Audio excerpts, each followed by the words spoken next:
Magandang araw kaibigan! Tuloy po kayo sa Felicidad's Channel.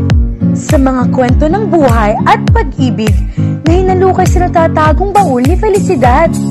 Pero bago po tayo magpatuloy, huwag niyo pong kalilimutan na i-like ang video, i-subscribe ang channel, at i-click ang notification bell para lagi kayong updated sa mga parating pa na upload.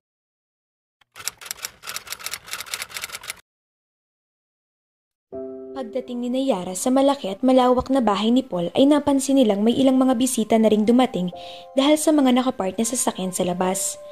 Pagkapasok nila sa loob ng bahay ay sinalubong sila ng nakatinging si Paul na may hawak na alak sa isang kamay habang may Mad Hatter-inspired party hat ito sa ulo.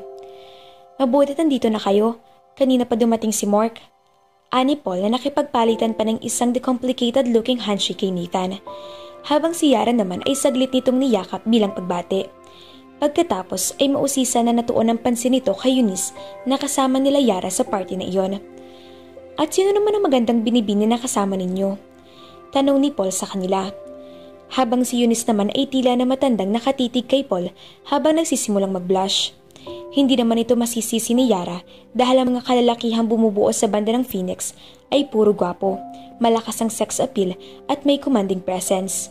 Kaya imposibleng hindi mapansin ang mga ito kahit pa napapaligiran ng mga ito ng maraming tao. Halos matangkad si Paul ng kaunti kay Nathan. Maputi ito at dark brown ang kulay ng mga mata. Matangos sila ng ilong nito dahil may lahi itong Kastila. Ang buhok nito ay may kahabaan ng bangs sa magkabilang side ng muka habang nakaspike naman ang bandang likuran. Hindi lang iyon mapansin ngayon dahil naka-party hat. "Pinsan ko siya, si Eunice," pakilala ni Yara sa pinsan niya kay Paul. "Eunice, si Paul, ang birthday boy." "Ikinagagala kong makilala ka, Eunice. Hindi nakakapagtaka na magpinsan kayo ni Yara. Pareho kayong maganda," nakangiting sabi ni Paul. Yara rolled her eyes in amusement. Obvious na nagpapakit si Paul sa pinsan niya. "Ikinagagala ko din na makilala ka." Halos may kabangbati rin ni Eunice dito habang ino-offer nito ang kamay niya kay Paul bilang pagbati. Mabilis namang ginagap ni Paul ang kamay ni Eunice. Pero imbes na makipag-handshake ay dinala nito ang kamay ni Eunice sa labi nito para halikan. Lalo namang nag-blush si Eunice. Nagkasalubong ang paningin ni Yara at Nathan. Nakataas ang kilay ni Yara habang si Nathan naman ay mukhang amused na nakikita sa kaibigan. "Well, magkita na lang tayo mamaya guys. Mag-circulate muna kayo habang nagigreet pa ako ng iba pang magdating sa bisita," ang sabi ni Paul nang mapansin nito na sunod-sunod na ang pagdating ng mga bisita. "Yeah, mamaya, Casanova." Hindi mapigilang pabirong sabihin ni Yara dito. Ngumisi lang si Paul. Kinindatan niya si Yara at nagpatuloy upang batiin ang iba pang mga bisita. Sa nadekorasyon na malawak na back garden sila iginiyan ni Nathan kung saan may mga upuan at mesa. Nandoon din na nakikater para sa party na iyon. Sa bandang harap ng mga nakapaikot sa silya at mesa ay nakapwesto ang makeshift stage kung saan nakahanda na ang mga music equipment na gagamitin nila sa pagtugtog mamaya. Hindi nagtagal ay nakita nila si Mork na nakaupo sa isang mesa na may kasamang date. May iba pa itong kausap at dalawa sa mga iyon ay taga-media. Kaya imbes na doon sila dumiretso, ay iginayan na lang muna sila ni Nathan sa may buffet table para kumuha ng pagkain. Nang makakuha sila ng pagkain, ay sa isa sa mga secluded na pumesto sila umupo. "Bakit hindi tayo sa table ni na Mork nakijoin?" tanong ni Yara habang pinagagala niya ang kanyang paningin sa paligid. Nagsisimula ng lalo pang dumami ang mga bisita na karamihan doon ay may mga kilalang personalidad sa iba't ibang larangan ng mga ito. Nagkibit balikat si Nathan. "Ewan ko sa'yo, pero ayoko mabombard ng sunod-sunod na tanong gaya ni Mork. Meron namang oras ng official interview. Isa pa, kapag meron kang isang sinagot sa isang tanong nila ay magsusunod-sunod ang mga tanong ng mga iyon. Kung sa bagay..." "Nathan!" Nakuhang atensyon nilang tatlo nang may babaeng tumawag sa pangalan ni Nathan. At nang mapalingon sila sa direksyon ng tumawag dito, ay nakita nilang isang matangkad at payat na babae na tila isang modelo. Papalapit ito sa pwesto nila at tila si Nathan lang ang nakikita. "Alam ko narito ka, kung saan wala masyadong makakapansin sa'yo," nakangiting sabi ng babae nang tuluyan na itong makalapit sa kanila. Si Nathan naman ay tumayo mula sa kinauupuan nito para batiin at halikan sa pisngi ang babaeng bagong dating. "Pelaya, nakauwi ka na pala galing New York." Napangiti si Pelaya. Kahapon pa ng gabi, katatapos lang kasi ng mga fashion shows na inattendan ko roon. Tumango si Nathan bago siya sinimulang ipakilala ang mga ito sa bagong dating.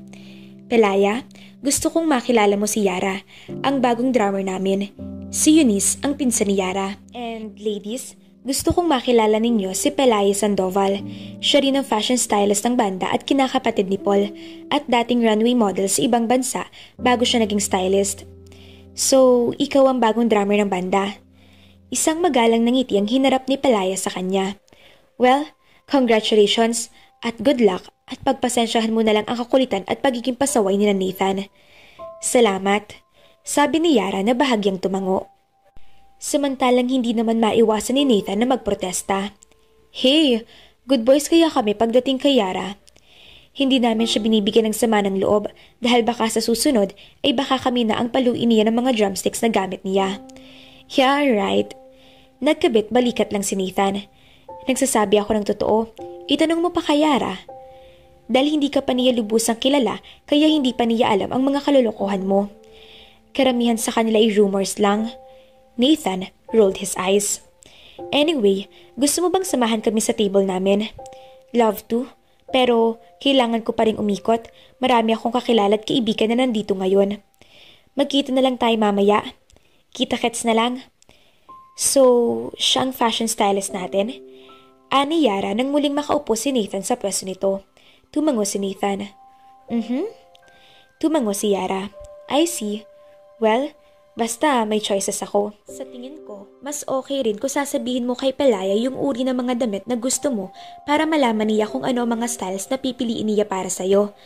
Ganoon kasing sinabi namin sa kanya nung umpisa pa lang kaya wala naman na hassle pa kapag pumipili siya at ina-approve namin ang mga damit na napili niya para sa amin. Well, hindi ka naman kasi mahirap pilian ng damit dahil obvious na puro dark colors lang naman ang mga isinusuot mo. Besides, lahat naman ata ng damit na susuotin mo ay bumabagay sa'yo. Yara pointed out.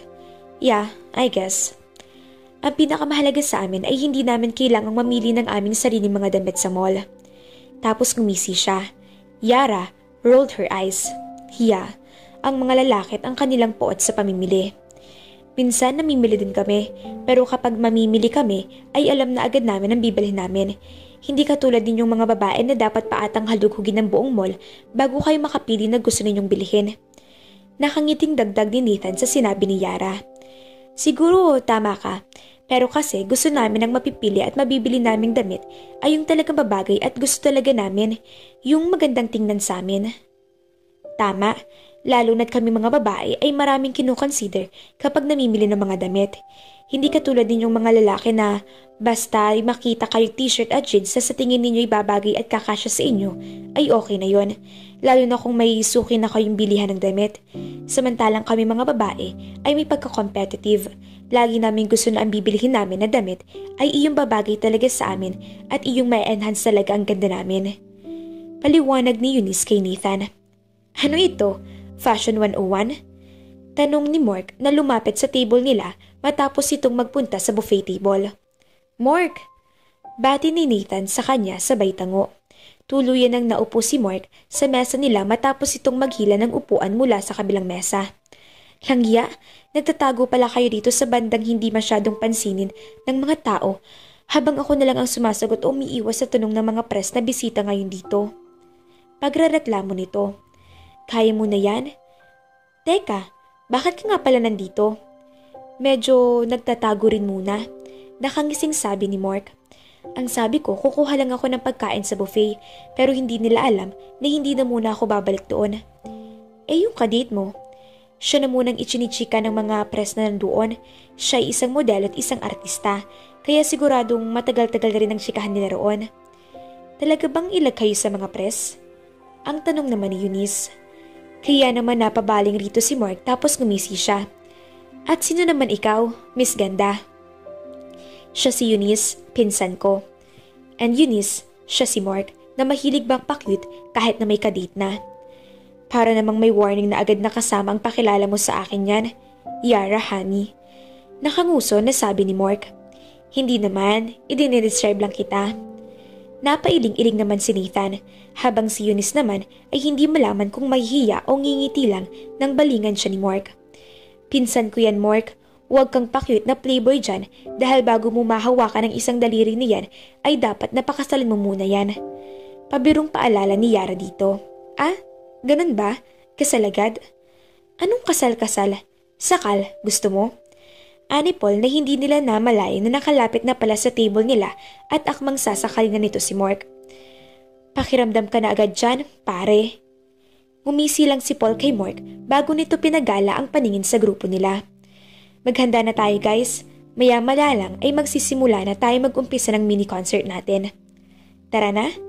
Deklara ni Nathan na tumayo na rin sa upuan nito bago nito inalalayang tumayo si Yara sa sarili nitong inuupuan, habang si Eunice naman ay sumulyap sa pinsan niya na panay ang sulyap kay Paul. Okay ka lang ba na maiwan ka muna namin sandali? I'll be fine. Maya-maya'y makikijoin na rin ako sa mga crowd sa manonood ng performance niyo. Tumango si Yara at sumunod na siya sa ibang kabanda niya sa harap ng makeshift stage para sa final checking ng mga gagamitin nilang instrumento sa pagtugtog nila. At hindi nga nagtagal, ilang minuto matapos silang i-check ang mga instrumento nila ay nagsimula na silang tumugtog. Ang mga bisita ay nagsimula na rin magkumpulan malapit sa makeshift stage habang nakikisabay sa kantang iba at ang iba naman ay nagsisisayawan. They partied hanggang sa pagsikat ng madaling araw na parang wala silang interview sa susunod na araw. Araw iyon ang radio guessing nila ni Yara kung saan sila sasagot sa mga itatanong sa kanila ng DJ na mag-i-interview sa kanila at pagkatapos nun ay live rin silang tutugtog on air. Nandoon sila sa radio station para i-promote ang nalalapit na concert ng banda nila. Naglalakad na sa pasilyo si Yara nang mamataan niya si Nathan na nakaupo sa isang silya sa may reception area. Di kalayuan sa receptionist na kanina pa kinikilig na sumusulyap-sulyap dito. Habang si Nathan ay mukhang busy sa kapipindot sa cellphone nito. Nag-iisa pa lang ito doon nang tuluyan niya itong malapitan at naupo siya sa katabing silya nito. Hi! Sandali siyang sinulyapan at nginitian ni Nathan bago ito muling bumaling sa kakatype nito sa cellphone. Hi! Automatikong bati rito sa kanya. Yara raised a brow. Ano bang napaka-importante sa cellphone mo at mukhang busy ka sa kakatext dyan? Nag-iisip lang ako ng posibleng lines para sa next kanta natin, kaya isinusulat ko na muna sa phone ko bago ko pa malimutan. Ah, kaya pala pati yung receptionist na kanina pa nagpapakyut sa'yo ay hindi mo napapansin. So, nasa ng tropa? Tanong ni Yara habang ipinapalibot ang paligid ng paningin. Papunta na sila, meron pa naman tayong 25 minutes bago tayo umere. Hindi ka na ba kinakabahan sa mga ganitong klaseng interview, lalo na't live pa? Nagkibit balikat si Nathan. Sa wakas ay natapos na ito sa pagtipa sa cellphone at ibinalik na iyon sa bulsa ng leather jacket nito. Hindi na. Sana yan lang. Parang baliwala na lang kapag matagal mo nang ginagawa. At saka walang mali o tamang sagot naman sa mga tanong na itatanong nila sa'yo. Sagutin mo lang ito sa paraang gusto mo. Salamat sa payo. Inihilig ni Nathan ang kanyang ulo. Basta, huwag ka masyadong mag-alala. At huwag kang mag-isip ng kahit ano dahil mas lalo kang kakabahan. Isipin mo na lang na ordinaryong usapan lang ito at na walang libo-libong mga tao na nakikinig sa atin sa ere. Okay, tumango si Yara. Makalipas ang 10 minuto ay halos magkasusunod na dumating sina Paul at Mork. Obvious na puyat na rin ang mga ito kagaya ni Nathan. Nakashades ang mga ito. Hindi nagtagal ay meron ng sumundo sa kanila para ihatid sila sa booth kung saan gaganapin ang kanilang live on-air interview. Mga ka-Felicidad, habang tumatagal ay lalong nagiging malapit si Yara sa kanyang mga kabanda, lalo na kay Nathan. Sana magkagustuhan sila. Abangan!